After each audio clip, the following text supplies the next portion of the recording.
Atos dos Apóstolos. Chamando 2 centuriões, ordenou: tende de prontidão desde a hora 3ª da noite 200 soldados, 70 de cavalaria e 200 lanceiros para irem até Cesareia. Preparai também animais para fazer Paulo montar e ir com segurança ao governador Félix. E o comandante escreveu uma carta nestes termos: Cláudio Lísias ao excelentíssimo governador Félix, saúde. Este homem foi preso pelos judeus e estava prestes a ser morto por eles, quando eu, sobrevindo com a guarda, o livrei por saber que ele era romano. Querendo certificar-me do motivo por que o acusava, fi-lo descer ao sinédrio deles. Verifiquei ser ele acusado de coisas referentes à lei que os rege, nada porém que justificasse morte ou mesmo prisão. Sendo eu informado de que ia haver uma cilada contra o homem, tratei de enviá-lo a ti sem demora, intimando também os acusadores a irem dizer na tua presença o que há contra ele. Saúde. Os soldados, pois, conforme lhes foi ordenado, tomaram Paulo e durante a noite o conduziram até Antipátride. No dia seguinte, voltaram para a fortaleza, tendo deixado aos de cavalaria o irem com ele, os quais, chegando a Cesareia, entregaram a carta ao governador e também lhe apresentaram Paulo. Lida a carta, perguntou o governador de que província ele era. E, quando soube que era da Cilícia, disse: ouvir-te-ei quando chegarem os teus acusadores. E mandou que ele fosse detido no pretório de Herodes. Capítulo 24. 5 dias depois, desceu o sumo sacerdote Ananias, com alguns anciãos e com certo orador chamado Tértulo, os quais apresentaram ao governador libelo contra Paulo. Sendo este chamado, passou Tértulo a acusá-lo, dizendo: excelentíssimo Félix, tendo nós por teu intermédio gozado de paz perene, e também por teu providente cuidado, se terem feito notáveis reformas em benefício deste povo, sempre e por toda parte, isso reconhecemos com toda gratidão.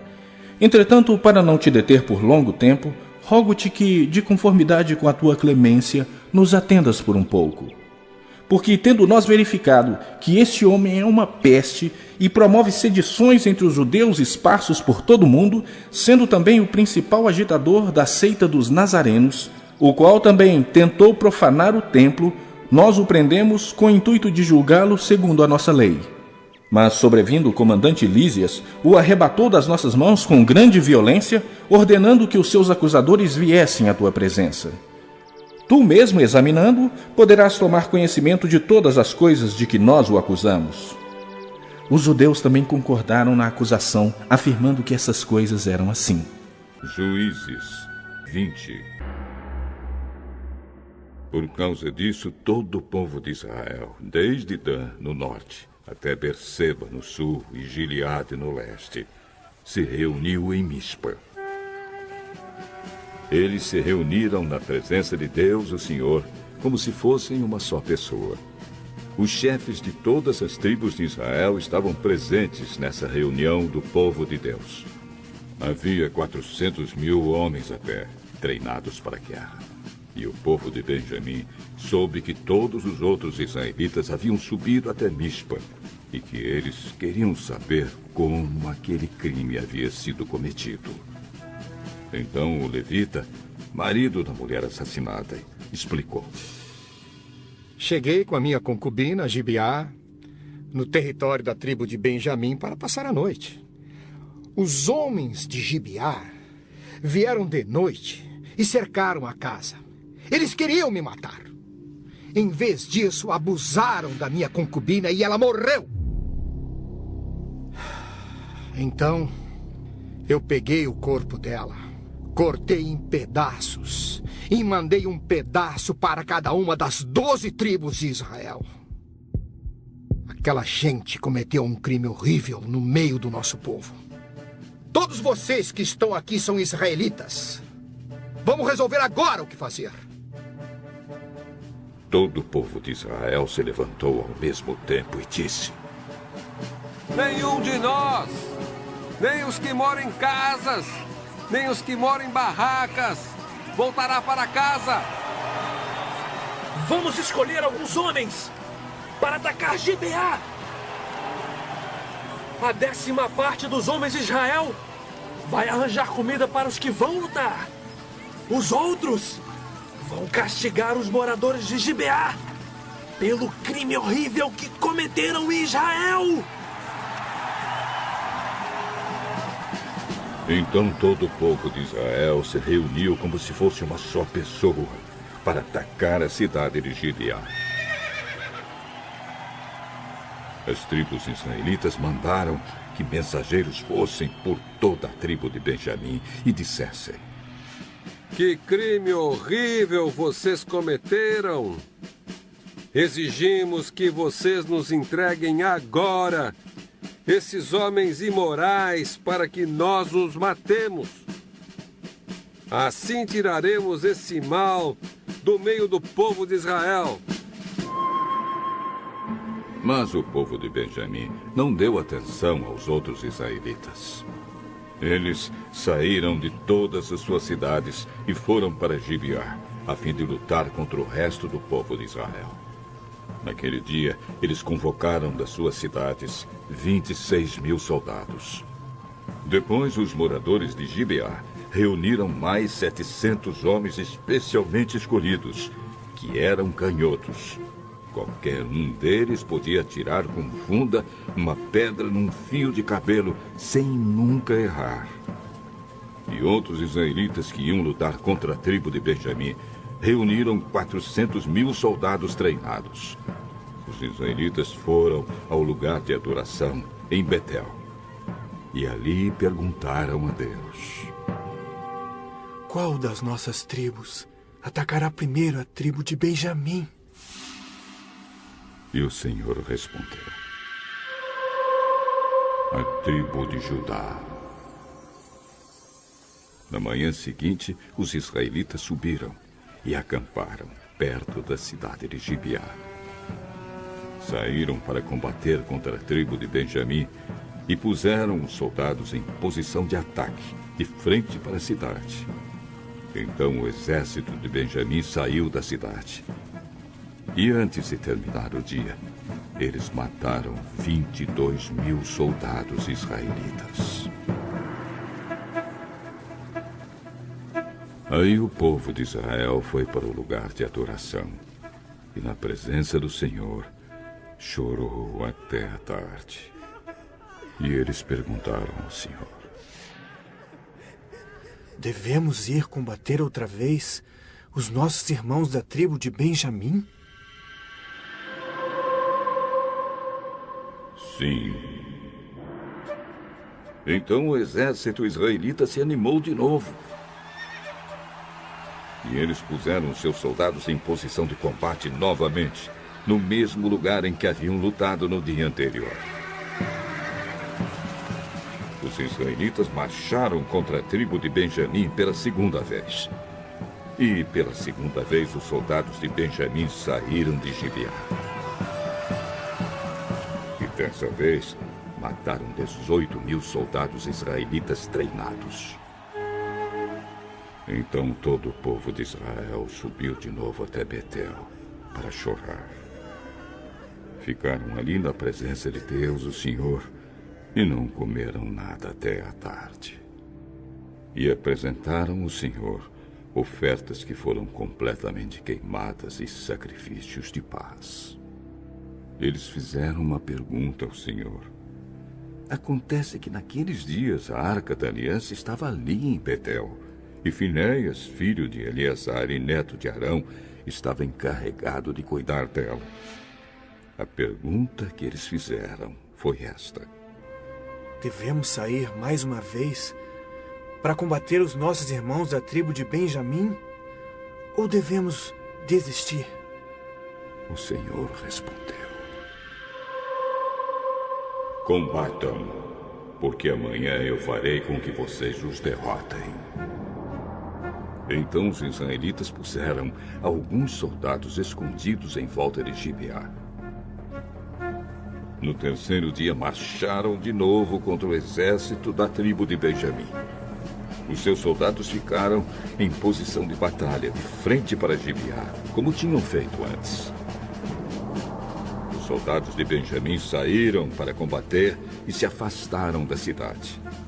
Como haviam feito antes, começaram a matar algumas pessoas na estrada de Betel, na estrada de Gibeá e em campo aberto. Mataram mais ou menos 30 israelitas. E diziam: nós já os derrotamos, como das outras vezes. Mas os israelitas disseram: vamos recuar e fazer com que eles se afastem da cidade e venham para as estradas. Então a maior parte do exército israelita saiu dali e tornou a se juntar em Baal-Tamar. Mas os homens que cercavam a cidade saíram de repente dos lugares onde estavam escondidos, na planície de Gibeá. Dez mil dos melhores soldados israelitas atacaram Gibeá. E o combate foi duro. Os benjamitas não imaginavam que iam ser destruídos.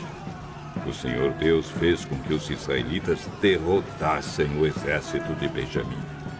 E naquele dia, os israelitas mataram 25.100 inimigos. Então os benjamitas compreenderam que estavam vencidos. Os israelitas tinham se retirado durante a luta contra os benjamitas porque confiavam nos homens que haviam colocado escondidos em volta de Gibeá. Esses homens avançaram depressa na direção de Gibeá, espalharam-se e mataram todas as pessoas da cidade. O exército israelita e os homens que estavam escondidos tinham combinado um sinal. Quando vissem uma grande nuvem de fumaça subindo da cidade, os israelitas que estavam fora, no campo de batalha, deviam dar meia volta e atacar. Até aquele momento, os benjamitas já haviam matado uns 30 israelitas e diziam: sim, já os derrotamos, como das outras vezes. Então o sinal apareceu. Uma nuvem de fumaça começou a subir da cidade. Os benjamitas olharam para trás e ficaram muito espantados quando viram a cidade inteira pegando fogo. Então os homens de Israel deram meia volta e os benjamitas ficaram apavorados porque viram que iam ser destruídos. Eles fugiram e correram na direção do deserto, mas não puderam escapar. Foram cercados pela maior parte do exército israelita e também pelos soldados que vinham da cidade, e foram destruídos. Os israelitas cercaram os inimigos e os perseguiram sem parar até um lugar a leste de Gibeá, e os iam matando pelo caminho. 18.000 dos melhores soldados benjamitas foram mortos. Os outros fugiram na direção do deserto, para a rocha de Rimon. 5.000 foram mortos nas estradas. Os israelitas perseguiram o resto e assim mataram mais 2.000 homens. Ao todo, 25.000 benjamitas foram mortos naquele dia. Todos eles soldados valentes.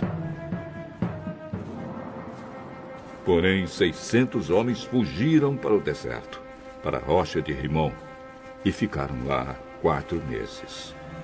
Os israelitas atacaram o resto dos benjamitas e os mataram, tanto homens como animais, e destruíram tudo o que encontraram. E queimaram todas as cidades da região.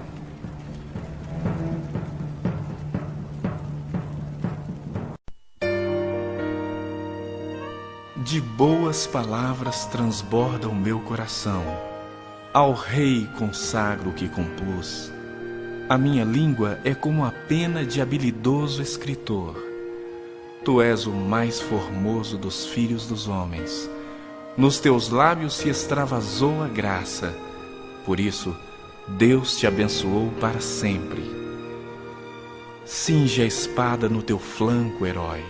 Cinge a tua glória e a tua majestade. E nessa majestade, cavalga prosperamente pela causa da verdade e da justiça, e a tua destra te ensinará proezas. As tuas setas são agudas, penetram o coração dos inimigos do rei. Os povos caem submissos a ti. O teu trono, ó Deus, é para todo sempre. Cetro de equidade é o cetro do teu reino. Amas a justiça e odeias a iniquidade. Por isso, Deus, o teu Deus, te ungiu com o óleo de alegria, como a nenhum dos teus companheiros. Todas as tuas vestes recendem a mirra, aloés e cássia. De palácios de marfim ressoam instrumentos de cordas que te alegram. Filhas de reis se encontram entre as tuas damas de honra. À tua direita está a rainha, adornada de ouro finíssimo de Ofir. Ouve, filha, vê, dá atenção, esquece o teu povo e a casa de teu pai. Então o rei cobiçará a tua formosura, pois ele é o teu Senhor. Inclina-te perante ele. A ti virá a filha de Tiro trazendo donativos. Os mais ricos do povo te pedirão favores. Toda formosura é a filha do rei no interior do palácio. A sua vestidura é recamada de ouro.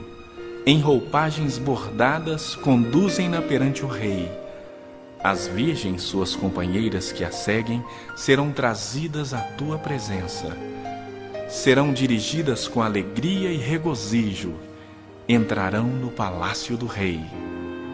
Em vez de teus pais, serão teus filhos, os quais farás príncipes por toda a terra. O teu nome eu farei celebrado de geração em geração, e assim os povos te louvarão para todo sempre.